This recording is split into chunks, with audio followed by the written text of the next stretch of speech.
نهبوا البلاد، سرقوها، دمروها، أفقروا أهلها وهم أغنياء. نمشي على أرض فيها الذهب، فيها وديان، ونحن فقراء لا نجد المستشفيات الكافية، ولا نجد المدارس التي تسع أبناءنا من قسم واحد ل60 تلميذ. ما معنى هذا؟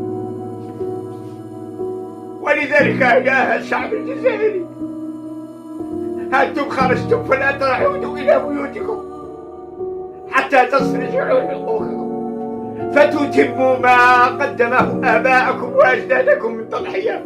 هؤلاء أولاد فرنسا، هؤلاء أولاد فرنسا خبثاء، لسانهم لسان فرنسي، وعقلهم عقل فرنسي، ويفكرون